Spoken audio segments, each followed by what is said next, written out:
Detective Carnby. God, I'm glad to see you. I was afraid you had left. Me? You're the one who just disappeared. It's hard to explain. I think I blacked out. It was like I went somewhere else. It's okay, miss. You're clearly upset. No, I don't know what's happening. This is a very stressful situation for you, I understand. Ugh, no, you don't understand. Just take a deep breath. Why don't you sit down, smoke some of the perique? If you want, I could even drive you back to New Orleans. I just want to have a talk with Dr. Gray first. I want to stay.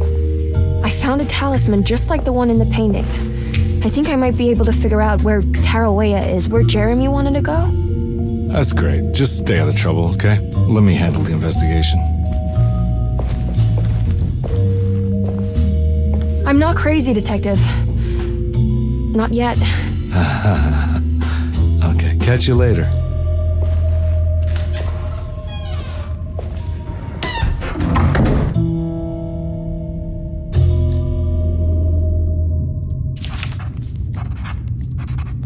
If a talisman like this can open up doors between the French Quarter and Derceto, then maybe Jeremy is hiding in some strange other world, like Tarawea, the place he mentioned in the book. No matter where he is, it's clear that my search won't be limited to Derceto.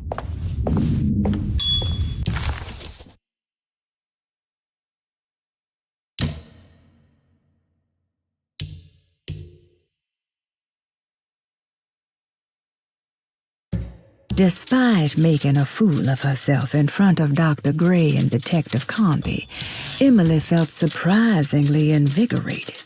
She felt absolutely sure that it was her manipulation of the talisman that had brought her back to Derceto. Jeremy mentioned 2 items in his commonplace book that somehow connected him to 2 more dreams, or whatever they should be called.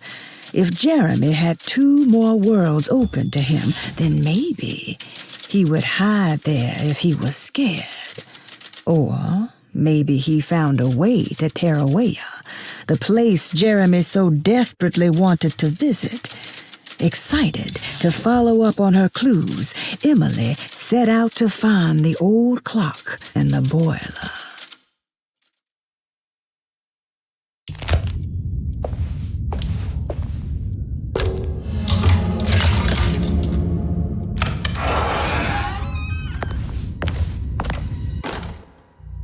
Paul, you're right about the plates on the boiler and the clock. They have been sabotaged, and I think I know who did it. They have something to do with Jeremy's episodes and how he seems to disappear at night.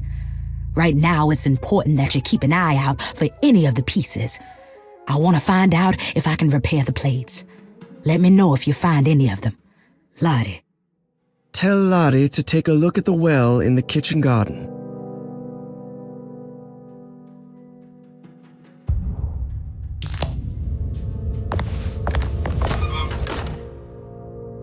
Dr. Elmore Lee Gray is Derceto's chief doctor. Accounting and all administrative work is handled by me, Paul Waits. Magdalena Thompson, or Mags, is responsible for the household. Jean-Baptiste and Charlotte Tabois are responsible for keeping the guests' medical regimens in check. Finally, Jack Chance is our gardener, who can occasionally be seen in the conservatory, but is for the most part busy outside. There are currently 6 guests at Derceto. Malcolm McCarthy and Ruth Tallant reside on the 1st floor. Jeremy Hartwood, Elisabetta Perosi, Grace Saunders, and of course Cassandra Beauregard live on the 2nd floor.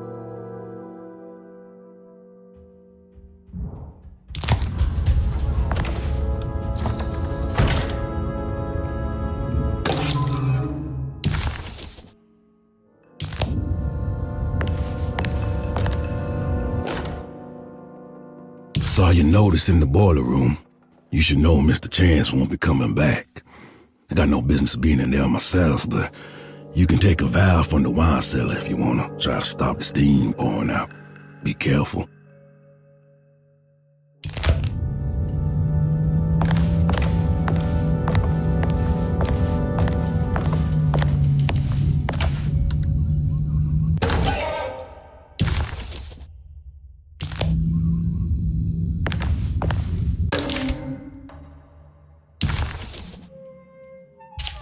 Cassandra Beauregard, the beloved author. Very exciting, isn't it? What do you want to put down for reason for admission? What her agent told us. Cassandra suffers from writer's block and needs to finish her moving picture script before the end of June. Mr. Chardot suggests Cassandra's heavy use of barbiturates is holding her back and risks ruining her career. And how should we summarize her personal history? Let's keep it short. Cassandra Beauregard is a beloved crime author who managed to pull herself out of poverty and into stardom. 5 years ago, she tried killing herself by jumping off a balcony. The incident left her a cripple and now relies heavily on her wheelchair. And for diagnostic impressions? Cassandra suffers chronic back pain following her suicide attempt. She self-administers morphine to keep herself ambulant, but has become addicted and the desired effect is now lost. The drug abuse clouds her mind, and she is unable to focus on real life. To save herself from this insight, she instead makes up stories to fill out the gaps in her own thought process, resembling the Korsakoff syndrome. Oh, bravo, Doctor. How will you treat her? First of all, she needs to be weaned from her drug addiction, and hopefully it will resolve her compulsive lying. Then look into permanently numbing her pain in her back through surgery. Finally, deal with her suicidal thoughts. Fantastic. With such a short time before June, I really hope she gets better soon. We will do what we can. Grace Saunders, 11 years old. Reason for admission? The mother insists on strict supervision by a proper gentleman to avoid further perversion of Grace's adolescence. Personal history? Grace's family possesses modest wealth and status. Her childhood seems ordinary, spending most of her time with private teachers and family friends. Grace's father recently passed away, leaving her mother the sole caregiver. And diagnostic impressions? Grace has trouble dealing with her father's death. She is willingly suppressing her feelings on the matter and isn't properly acknowledging the trauma she suffered. Any planned treatment? Grace needs nothing out of the ordinary. She simply needs parental guidance. Eventually, we can work on her feelings toward her father. Thank you, Doctor. I'll finish the paperwork and get her installed. Malcolm McCarthy, 54 years of age. Reason for admission? McCarthy admitted himself to Derceto, stating simply that he needs some damn rest. And personal history? McCarthy claims he used to work as a lawyer in Baton Rouge, but says he can't go into details because of some legal dispute. His background remains largely a mystery, except for the occasional clue that he drops in conversation. And diagnostic impressions? McCarthy is an anxious man and an alcoholic. He often tells half-truths due to some deep-seated inability to trust other people. And how will you treat that? McCarthy will take some time to open up. Spending time with Jack's dog or the child should be good for him. Their harmless nature will help build his sense of trust. Thank you, Doctor. Elisabetta Perosi, 33 years old? What should I put down as reason for admission? Well, Perosi broke into Derceto and was found wandering the grand parlor. She was confused and suffered partial amnesia.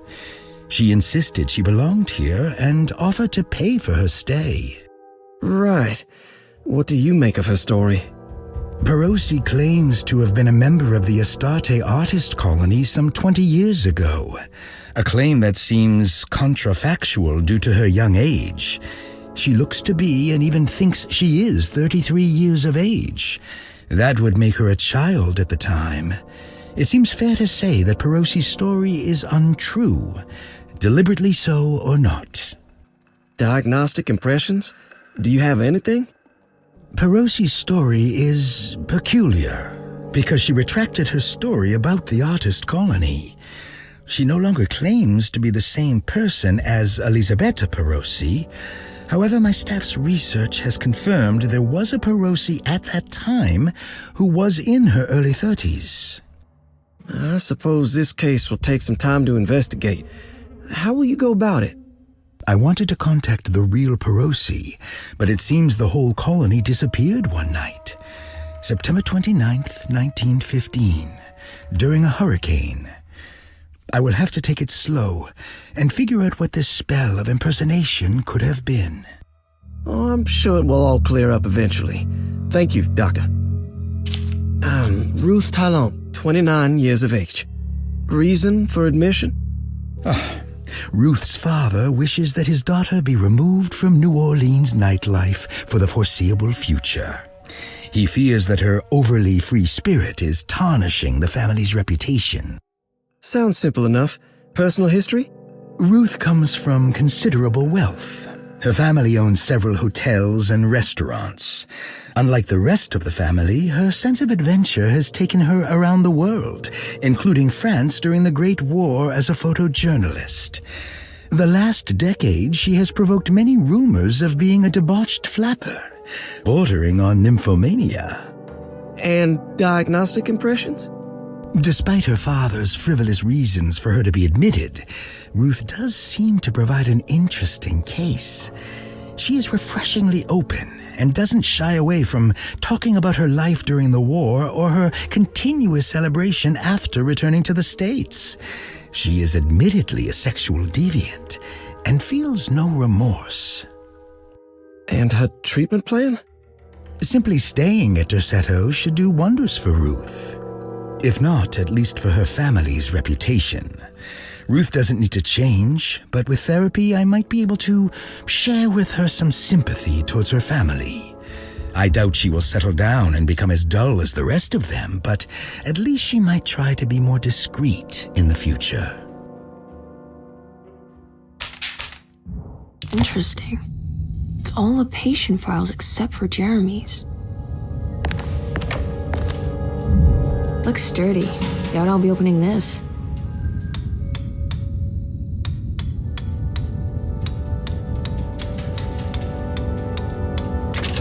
Oh wow, I can't believe I guessed the combination. I must be some kind of genius.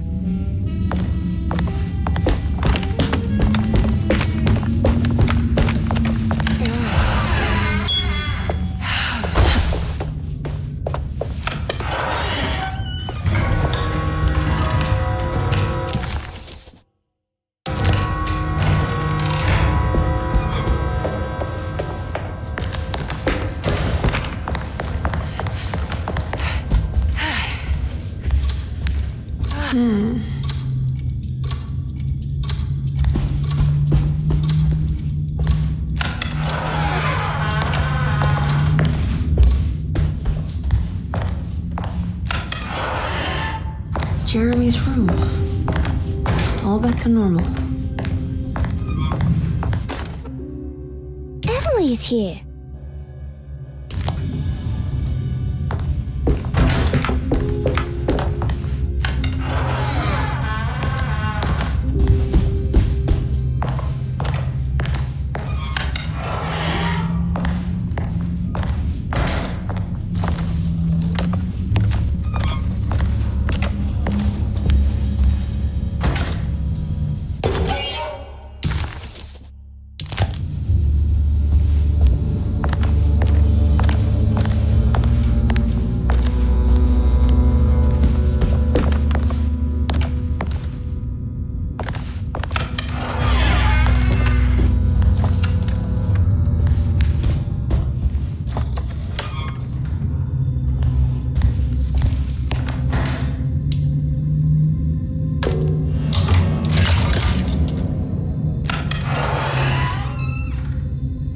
What a strange but beautiful room.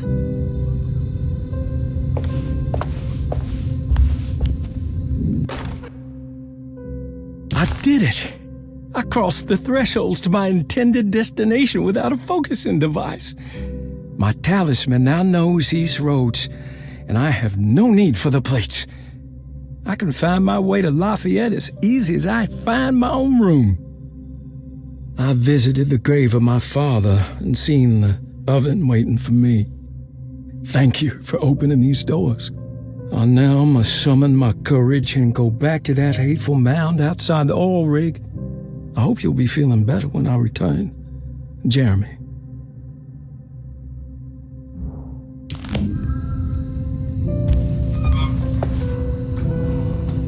Are these zodiac signs?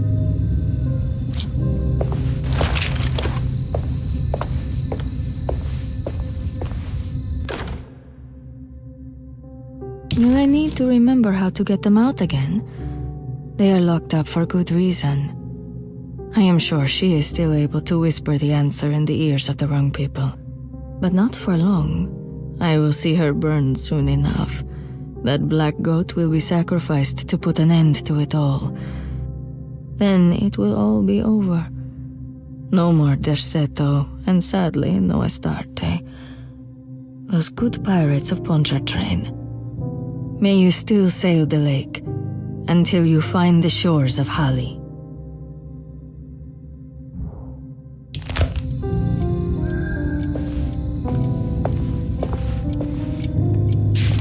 The Astarte Artist Colony. I'm pretty sure they had a Mardi Gras crew called the Pirates of Pontchartrain when I was a child. The simple astrology cipher was a favorite among the artists who lived in the house 20 years ago. They easily turned into numbers when needed, but also acted as signatures for the members, as there were only 12 of them.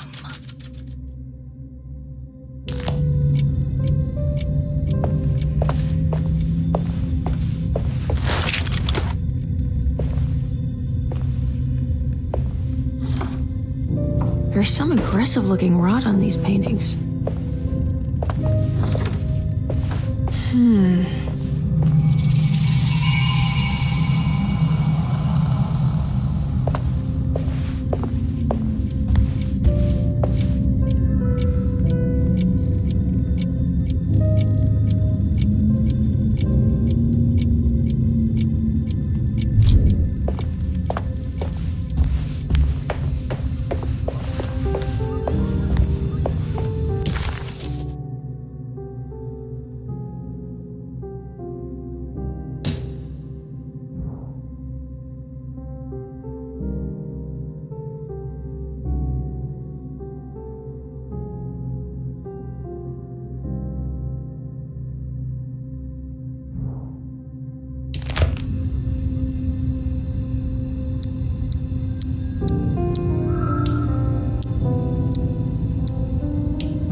Here we go.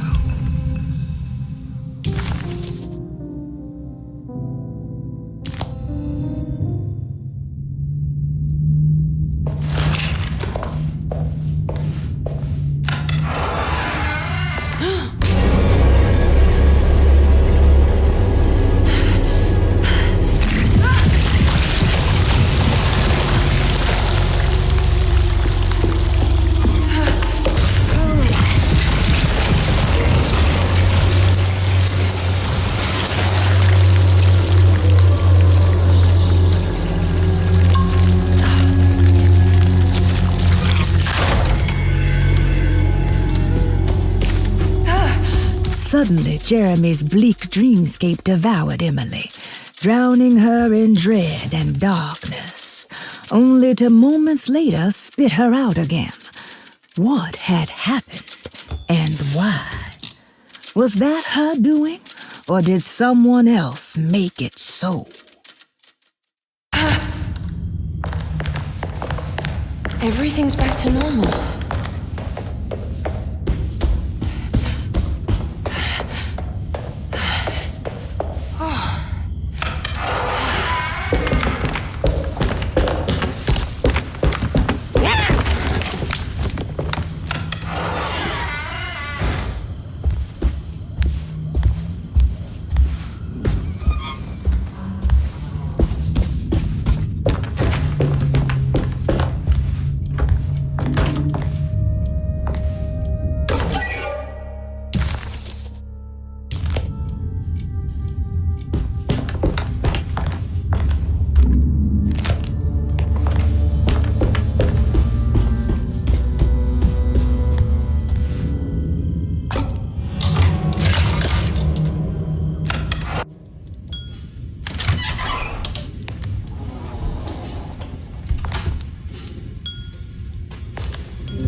evening, Miss Hartwood.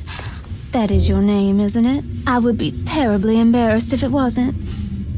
You're right. Emily Hartwood, Jeremy's niece. Nice to meet you. Ruth Talon.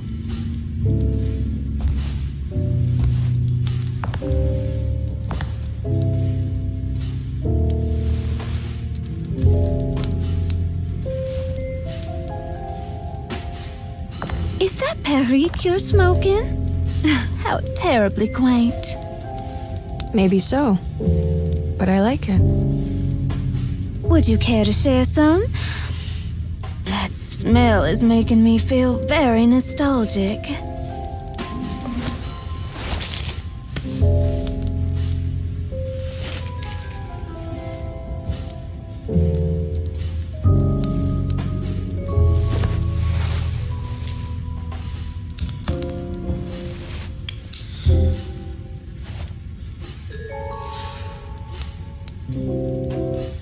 Is it all that you hope for? I enjoy your light mockery, Miss Hartwood. I can tell we would make great friends.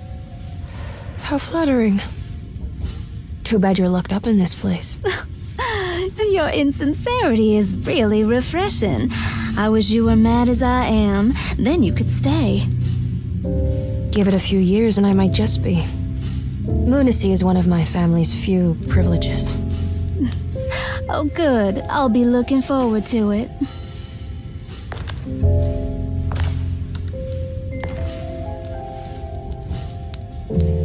You don't know anything about what happened to Jeremy, do you? Everyone here is really strange, and it's hard to know what to make of anything you hear. Occasionally, it sounds quite exciting, though. Good versus evil and all that. I'm sorry, but I don't think I have anything useful to share. It doesn't matter. Thank you for the much-needed break. Bon voyage.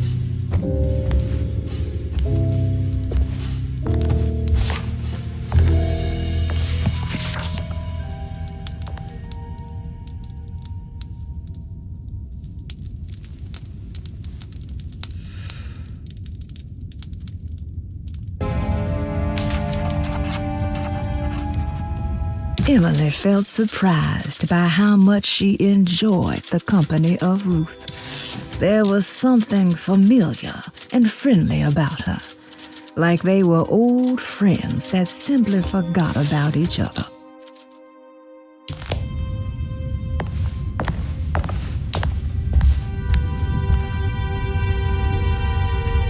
Are you reading anything good? A Brightness from Afar by Lord Boleskine. It's actually not bad.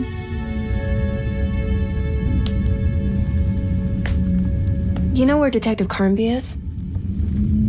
Oh, you don't need him. You're doing fine. I should probably go. Until next time, chérie.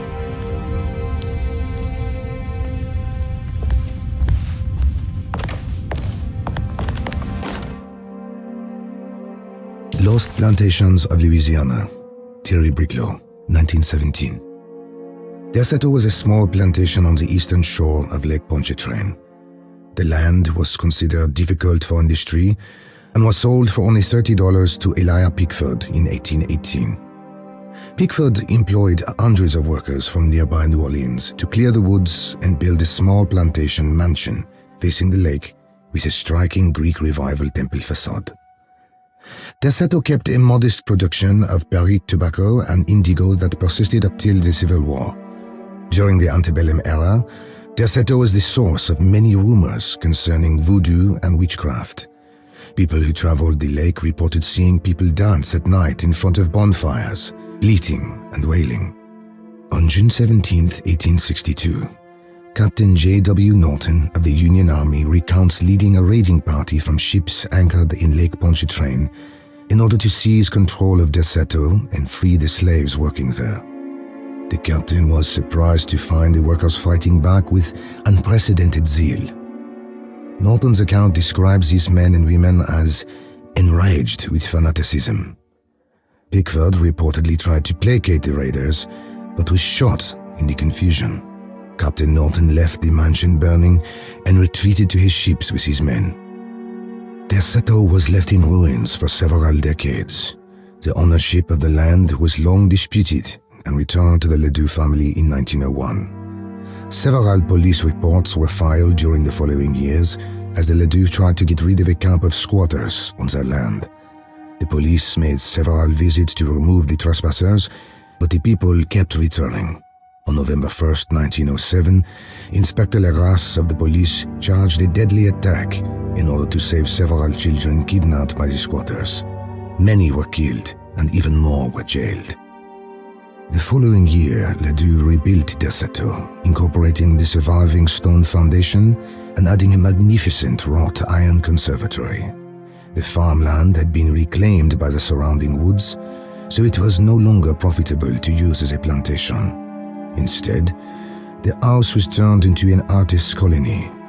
The Astarte Artist Colony was a successful group of artists, including figures such as painter Heinrich Cassel and poet Nora Keith. The group was also known for their beloved Mardi Gras crew called the Pirates of Pontchartrain. On September 29, 1915, a tropical hurricane tore through Louisiana, causing Lake Pontchartrain to flood New Orleans. Due to the remote location of Derceto, it took almost 2 weeks for outsiders to learn that the artist's colony was abandoned. The 12 residing artists had all vanished without a trace. The empty mansion of Derceto still stands on the shore of Lake Pontchartrain, with much of its temple facade intact. The Ledoux family currently has no intention of repairing the house.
Understand what's happening.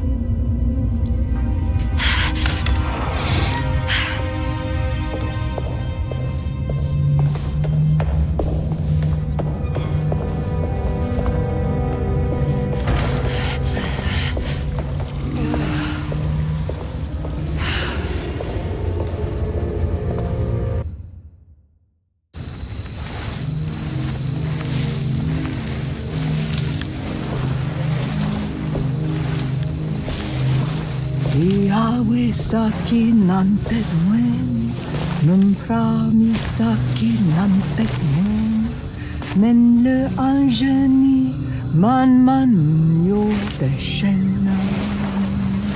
What are you doing sneaking around? You almost scared me to death. I'm sorry. I didn't mean to disturb your ritual. I wouldn't have guessed voodoo was in practice at a place like this. The doctor may be all about science, but I know these roots have power. You know what's going on here? I have a feeling Derceto is cursed. There are several players with stakes in this game. Derceto isn't cursed or blessed. It's a battleground. And it would all be a lot better if you could get your uncle out sooner than later. That's all I'm trying to do. I wish you the best of luck, Miss Hartwood. I really mean that. Now, if you'll excuse me, I need to look after my gumbo.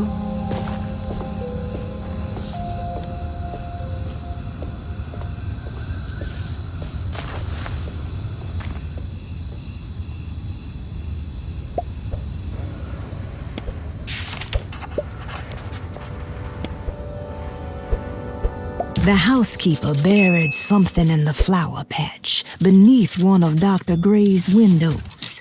She was singing in some Creole language, performing a peculiar bourgeois voodoo ritual. Certainly not an unfamiliar sight in the French Quarter, but voodoo had never felt this bitter to Emily.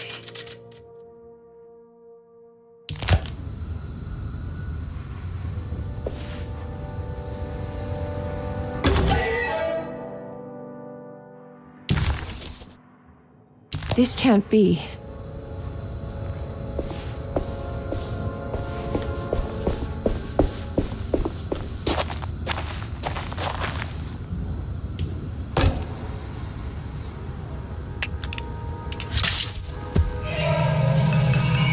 It worked.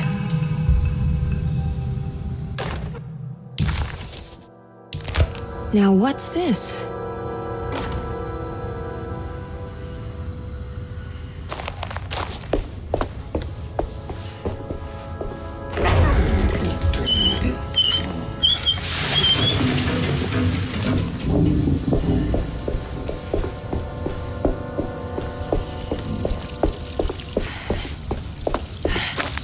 What's that?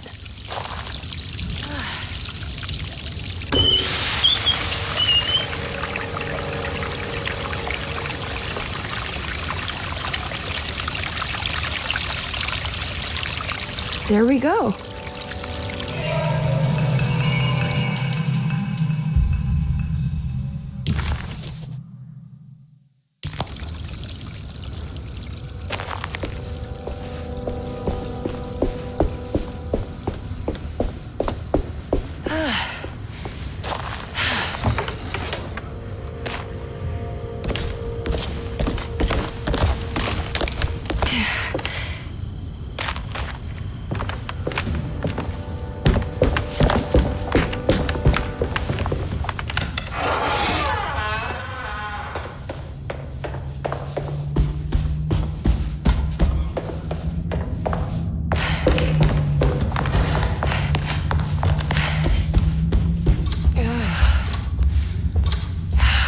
What's that stain? Looks like some kind of rot.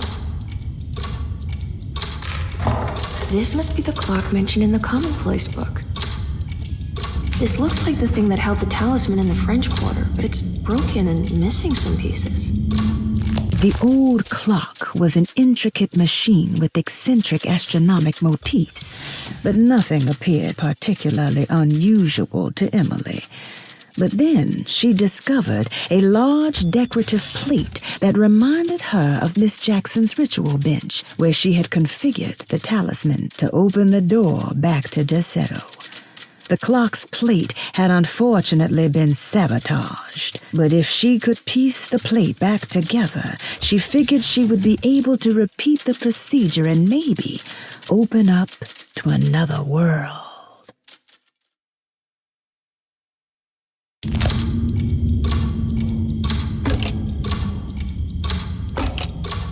I think I've seen this somewhere.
There was something in Jeremy's notebook about this.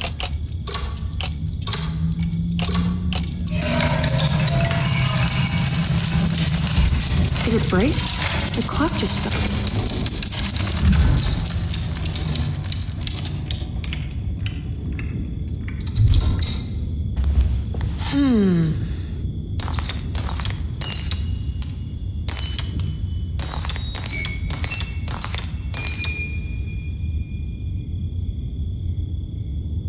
showing me something. That's just the hallway outside Jeremy's room, isn't it?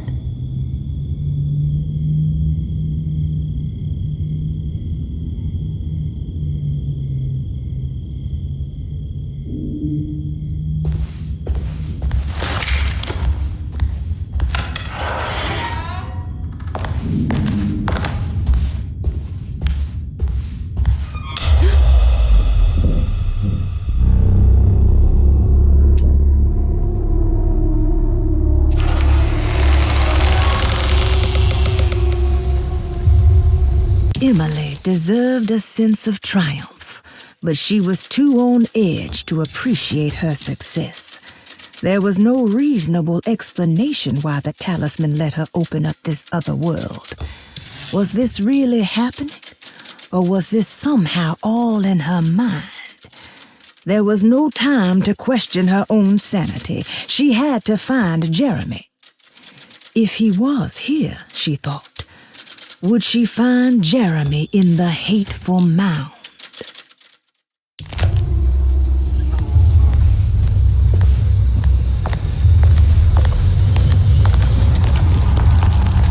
I did it.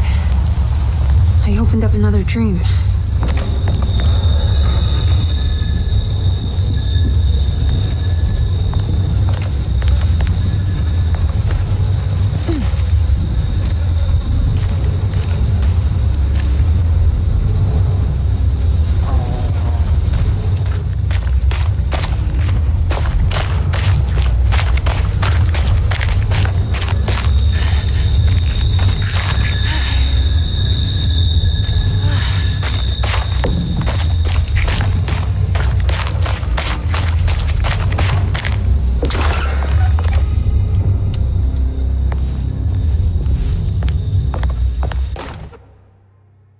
May 1923, Monday.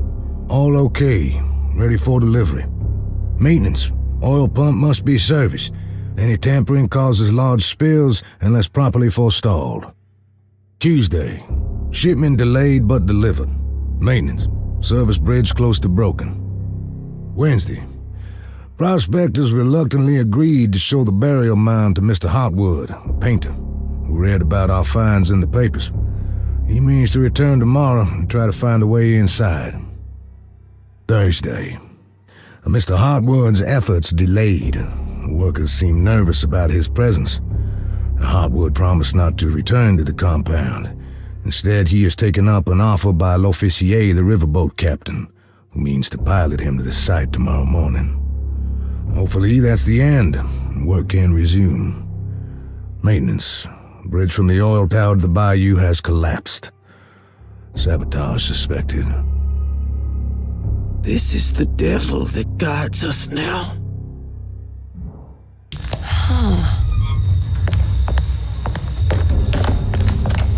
I need the key.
can break this, I just need something to hit it with.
get to the other side.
Don't look down, Emily.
hateful mound Jeremy mentioned in his book.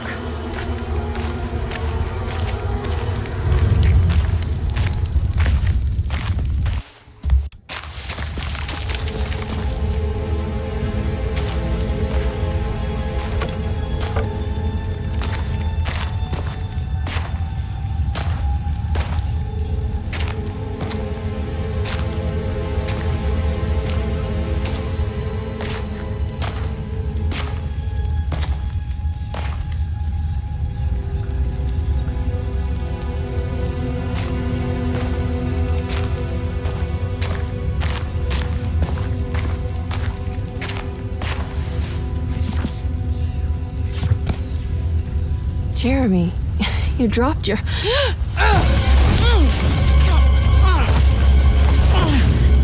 Mrs. Marcus? Get off of me! What are you doing here? Trying to find my uncle. Jeremy is your uncle? Could you please? Thank you. And it's Miss Hartwood. You don't remember me? I remember you, Mr. Bois. I met your brother Baptiste earlier. I suppose he hadn't found Jeremy either then. We spread out to find him. Can I have this? I'm trying to get to Tarawea. Fine, believe the rest. I just want Jeremy to come looking. We have to leave before it comes inside. What? Where? Come quick.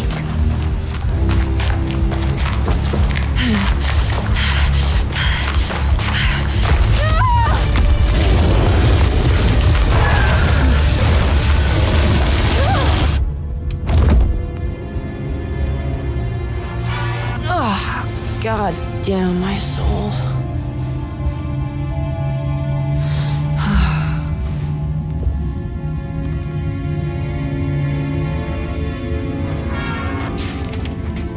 I'm back at Derceto. The dream of the grave under the cheniere suddenly vanished, and Emily found herself back at Derceto. Instead of Jeremy, she found Lottie, who, just like her brother Baptiste, reminded her of John, who died so bravely in the war. She pushed her painful memories out of her mind and returned to her investigation. She still needed to figure out what to do with the boiler.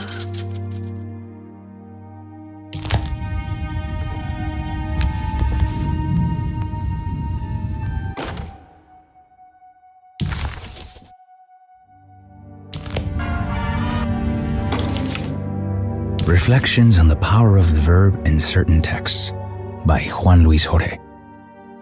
To act is in itself divine. Even the slightest movement of our hand is evidence of our soul in motion. Yet our free will is so easily overwhelmed by the dullness of everyday life.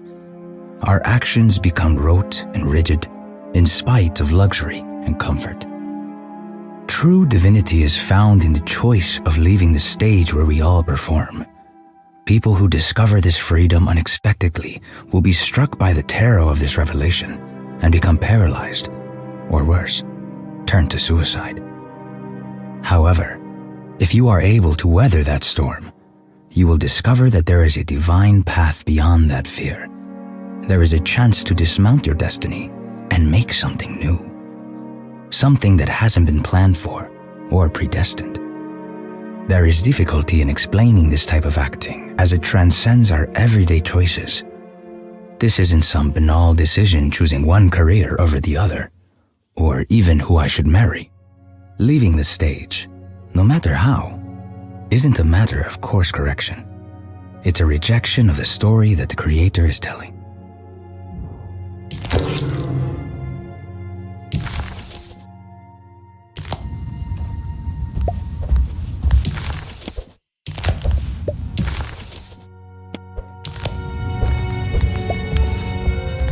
It's wet shut. It worked.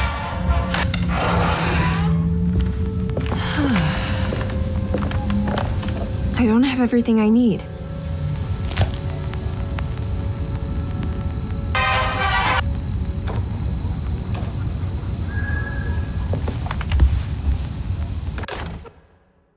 The Barlow lens. Instructions. To double the magnification of your telescope, simply fit this Barlow lens to your instrument. Then operate the fine tuners to adjust the distance between your lenses. This is easily done while looking through your eyepiece. Simply search for a position where your picture is clear and appears flat. When correctly tuned, your telescope should present a clear picture with magnificent magnification.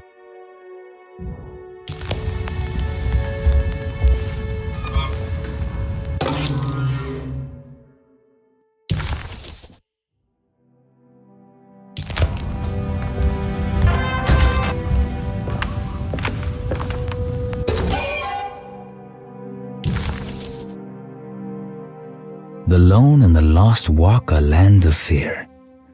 When there is nothing you recognize or no one to trust, you prepare for the worst.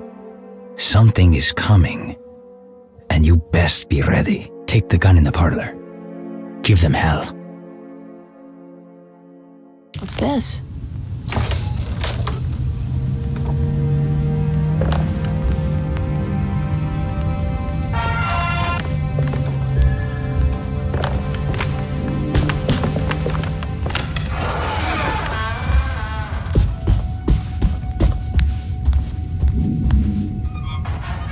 Now this'll come in handy.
It wasn't so bad.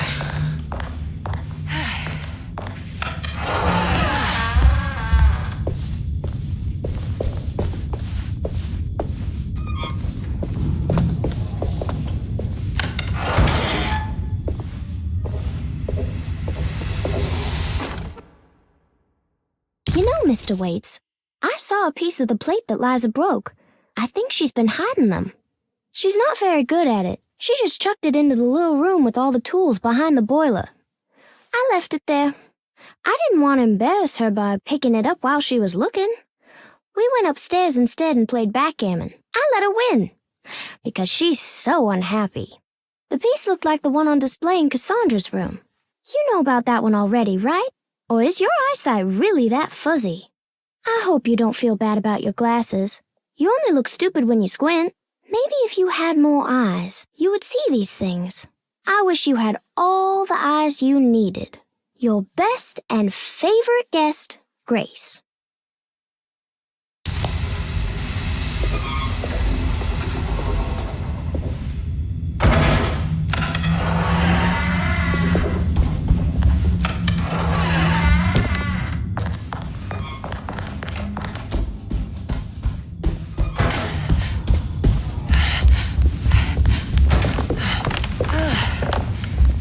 It's wet shut. It worked.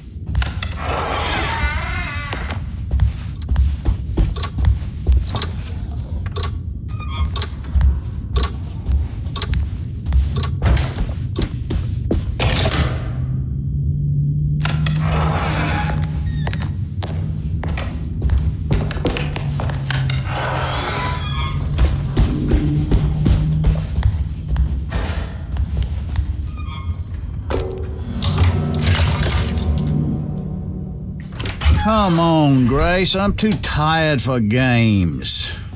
I'll even let you play with my jackknife. Oh, good evening.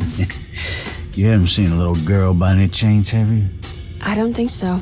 You would have known if you did. The only kid crazy enough to be in this place. She's not in her room then? That would be a first. Always running around causing trouble. She's very hard to pin down, that one. You want a sip?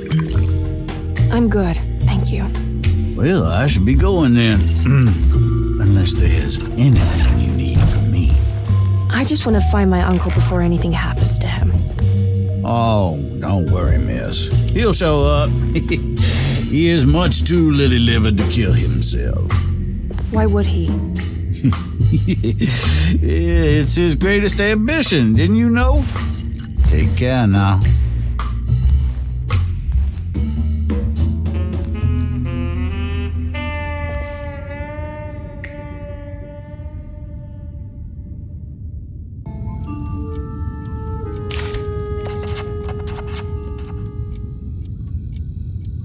McCarthy moseyed off to continue his search for the little girl.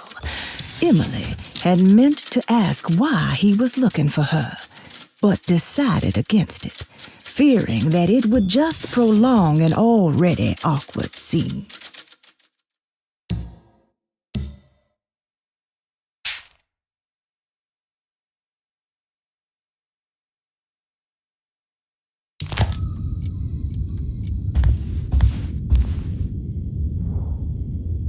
There's something missing.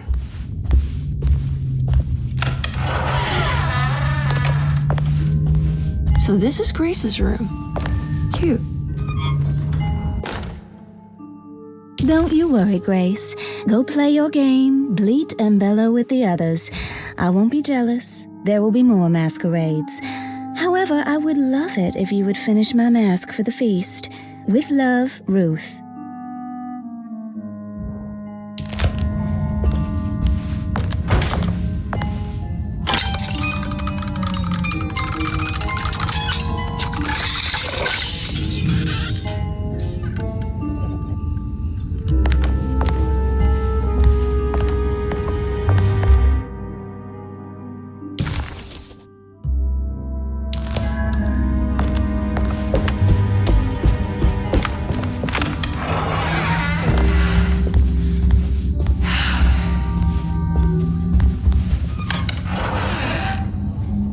This must be the great Cassandra Beauregard's room. I'm not sure what I expected. Maybe something more extravagant?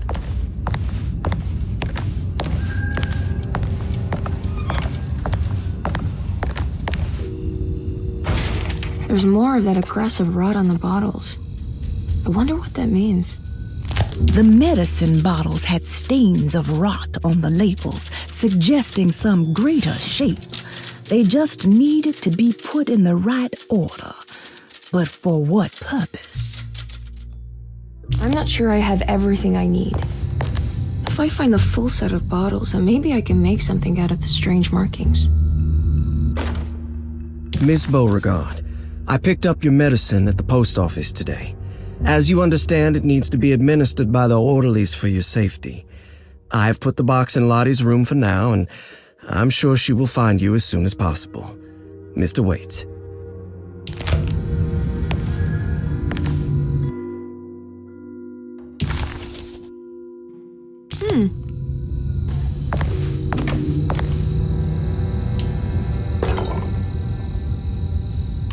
I'm not sure I have everything I need.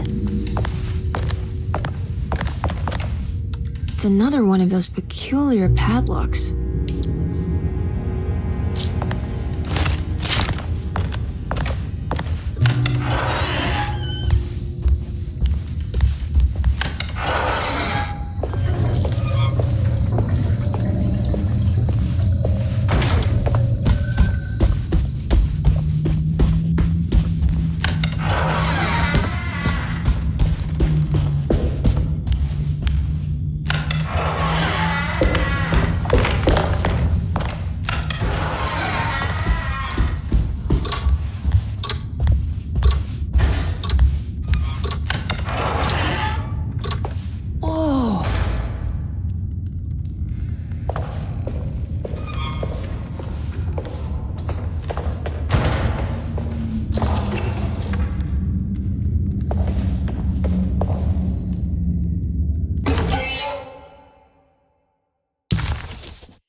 you teach piano as well?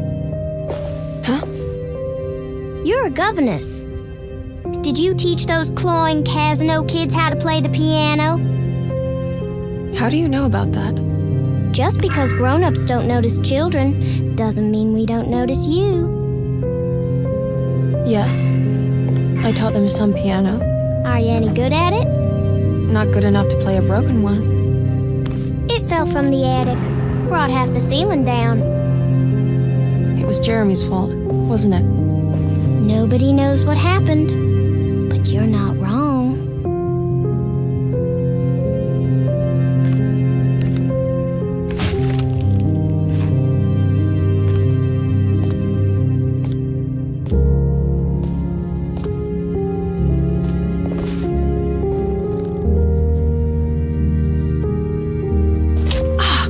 What are you doing?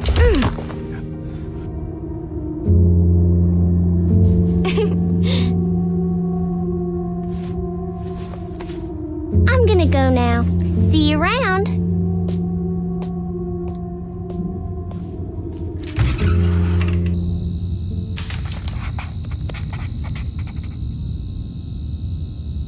The prick of the syringe hadn't hurt as much as the humiliation of being played by that child. Emily just couldn't make any sense of her behavior. Grace seemed amused, but not mocking. Was this just her being playful? As her feelings subsided, a second thought appeared. She wouldn't have injected her with something, would she?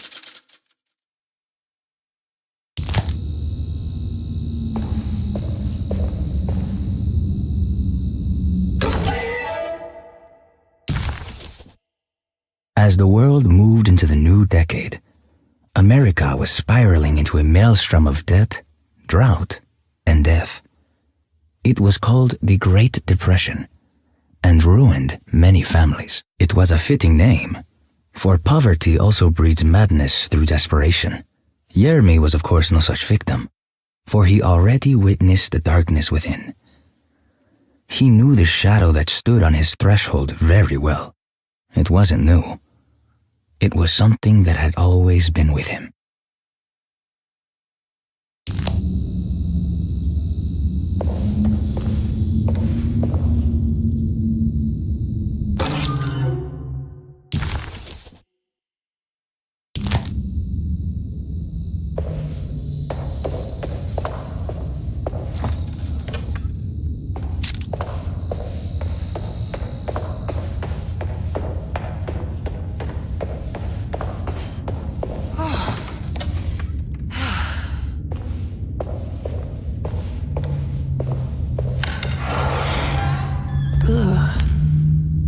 There's more of that unsettling rot.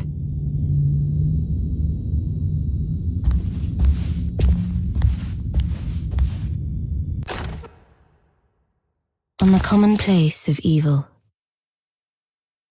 there lies virtue and stark irreverence, careless thoughts of luminous indifference. But blame not the beast we once were, which science so often wished to refer. Not the wicked full of sin, it is you who stand and grin. All our good intentions aside, whereupon we build our pride. Sunless solitude, follow not this corrupting light. Prophets of confidence always crashes out of sight. Hear me, for we all bear this mark. Thus we must remain alone in the dark.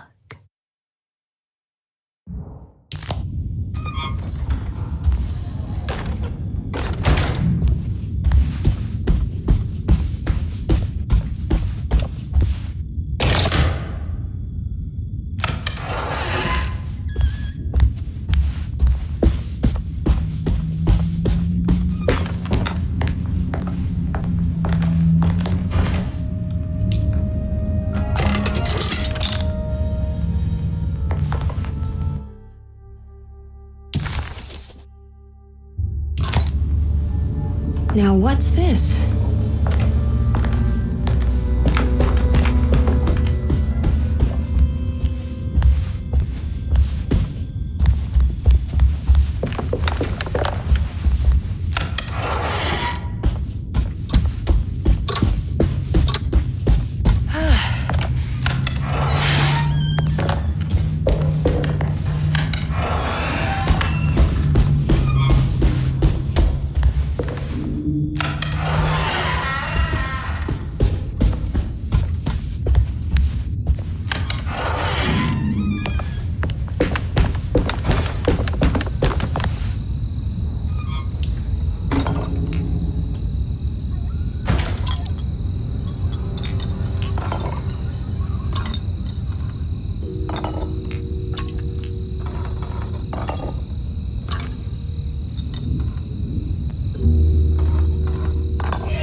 The rod made the shape of a snake. Is it telling me something? Maybe it has to do with the numbers on the bottles.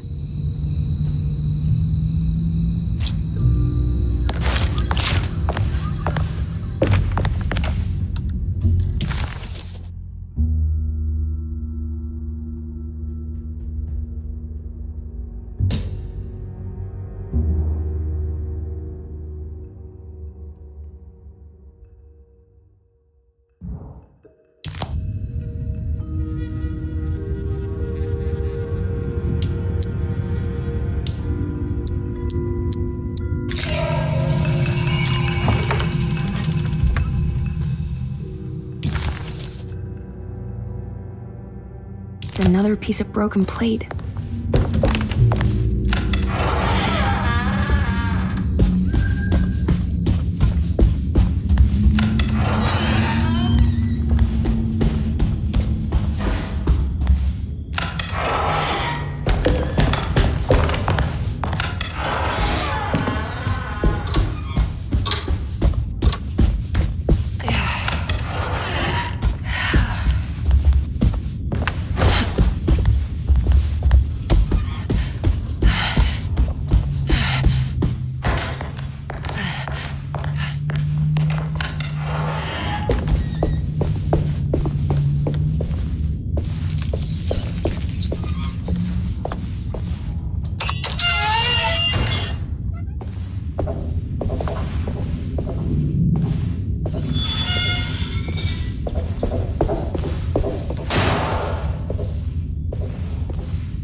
I guess this works too?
Jeremy?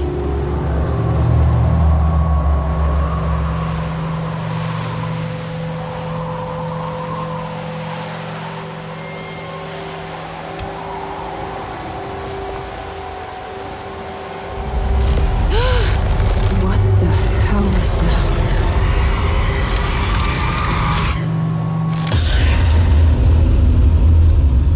What? There was a dead body in here. Did I just imagine that?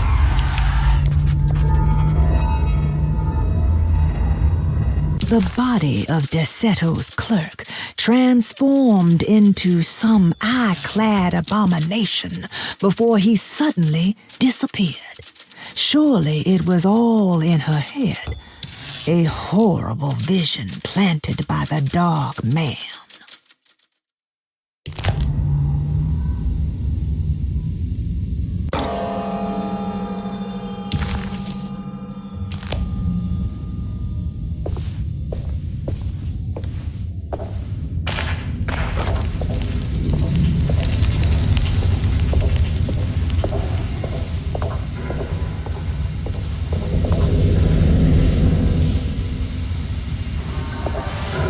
It's another one of those plates for the talisman. It's also broken and missing some pieces.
The talisman is showing another room. Something is opened.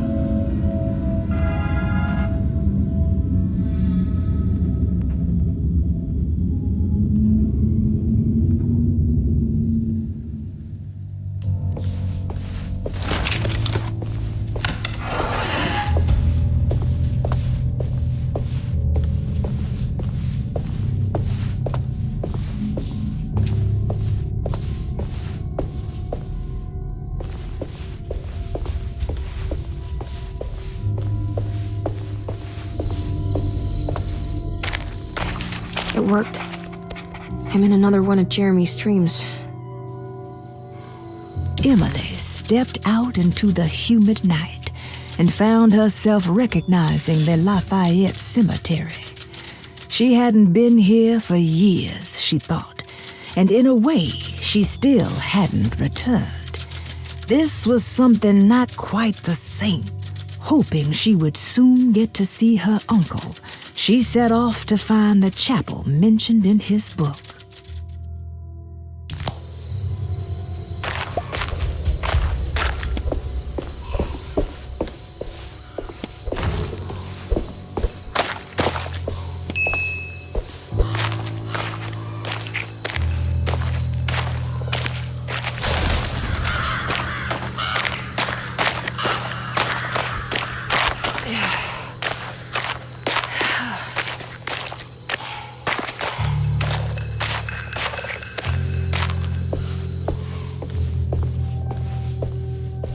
It's been a while since I visited the family tomb.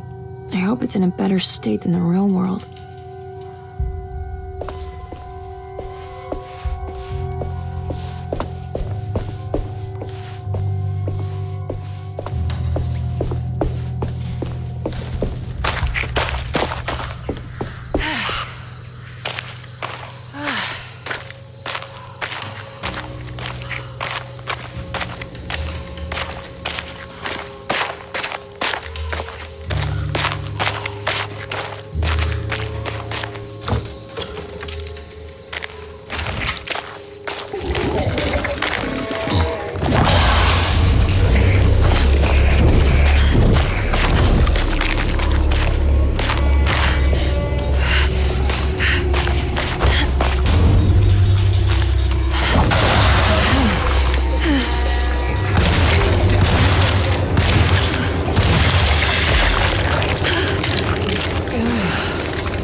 This.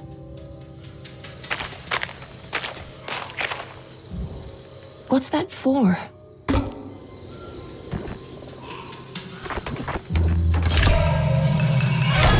There we go.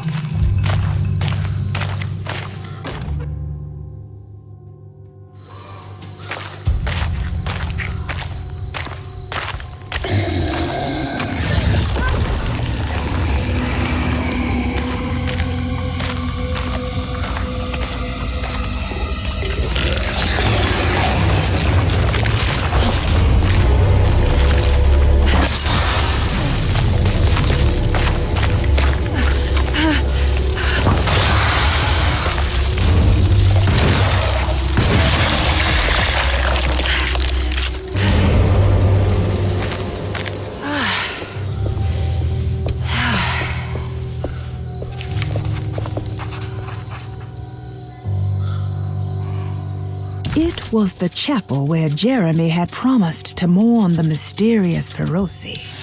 Maybe soon she would be able to talk to her uncle and have him end this madness. She just needed to find a way inside the chapel.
Phew.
There we go.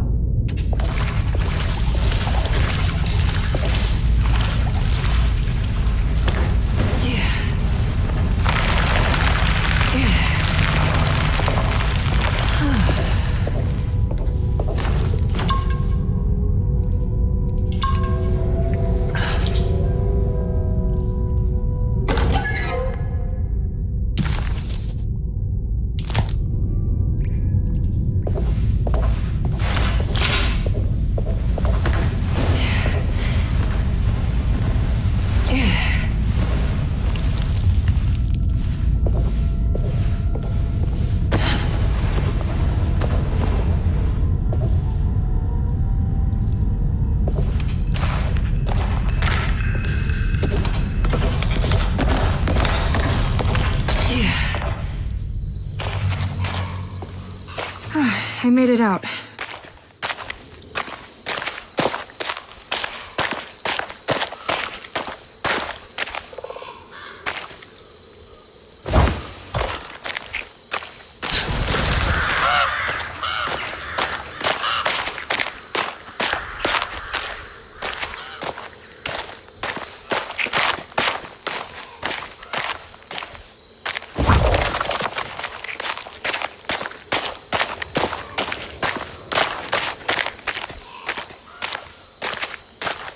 Oh, God.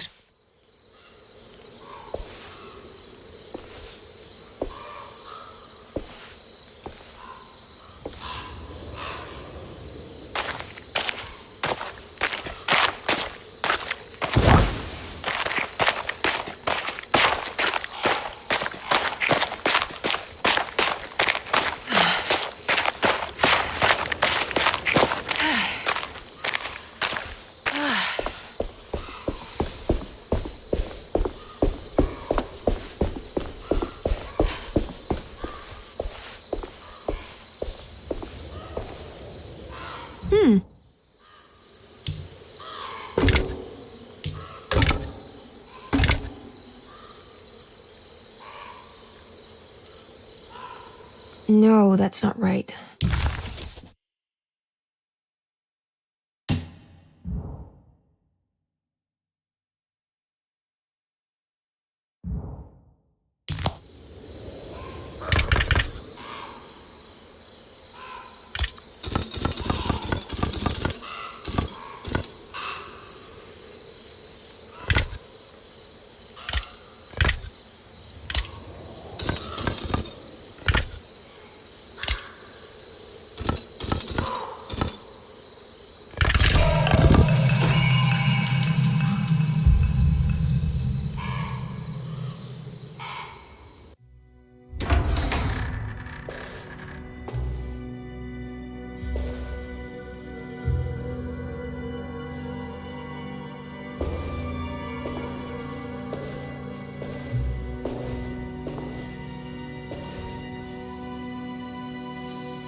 Emily, is that you?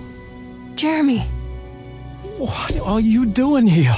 But you sounded so miserable in your letter. I've come to take you away from here. I can't believe I made such a foolish mistake. All I wanted was for you to stay away. What do you mean? I bargained with the Dark Man. A pact to keep New Orleans safe with my own life as tribute. The Dark Man isn't real, Jeremy. There's nothing he can do to hurt you. How do you think any of this is happening? How do you still not trust my words? Fine. Then let me help. Don't be foolish. He will bury you next to me in his sunken temple for an eternity. I don't care. I'll find a way. I have my own talisman, and I know about Tarawea. Oh, wait, don't speak.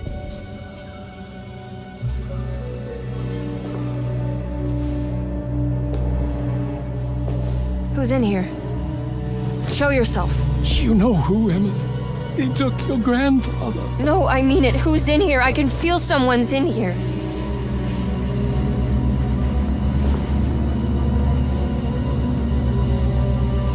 Emily!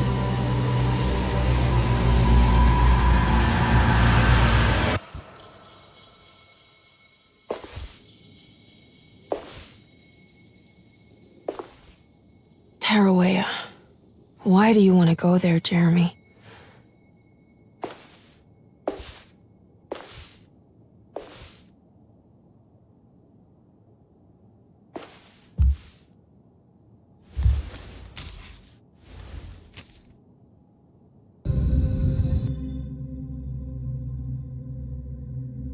I've seen so many strange occurrences lately. Memories explode into existence and then burn out like tired glass bulb filaments. Dreamscapes crash down from the stars and sink into the sea. Doors that lead to nowhere and absolutely everywhere at once. With all this reverie, I want to think there's a chance that you found a way to remain alive in some way I cannot fathom. Just like I've learned to navigate with my talisman, maybe you, with all your knowledge, you somehow knew a way to find me again, perhaps in Tarawea. All my love, Jeremy.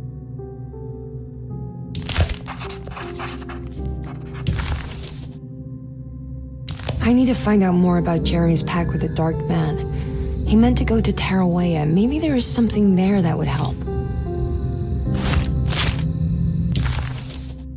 Despite suffering the Hartwood curse herself, Emily never thought she would be seeing the Dark Man manifested in front of her eyes. To Emily, the curse was very much a psychological condition and not something that could suddenly step into a physical world. What did this mean? Could her own personal demons take form? Surely the only way to get any answers would be to find a way to the place Jeremy so desperately wanted to go. She needed to go to Tarawea.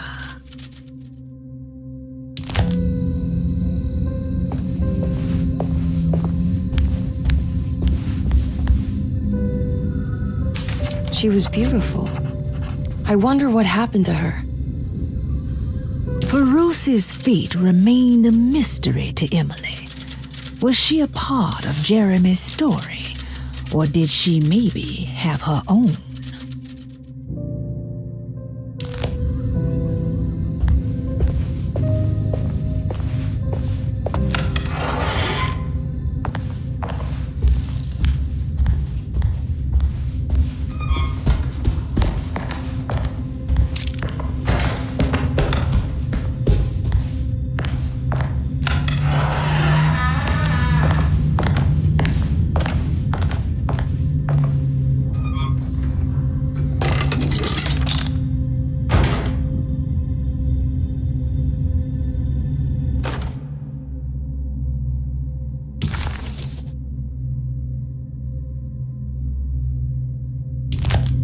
It's a telescope lens.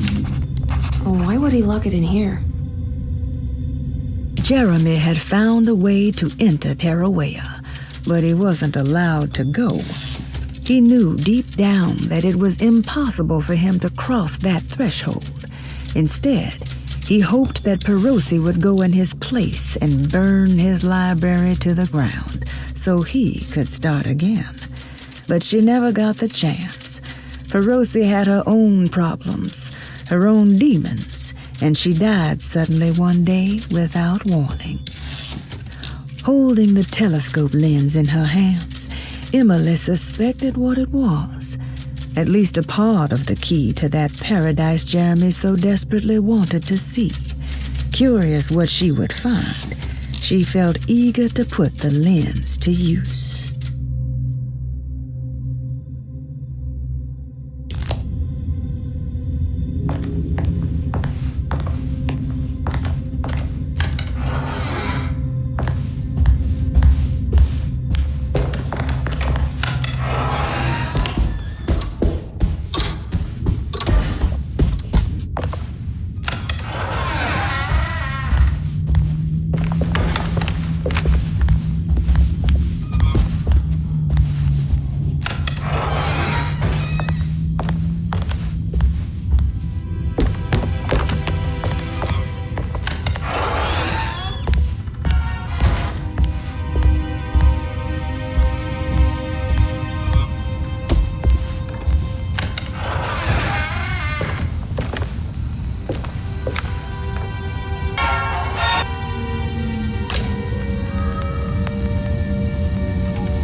What's going on?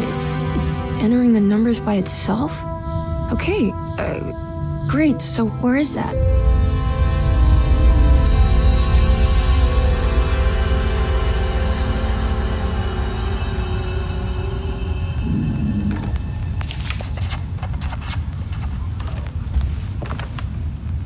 Was this dream of Tarawea without a catch?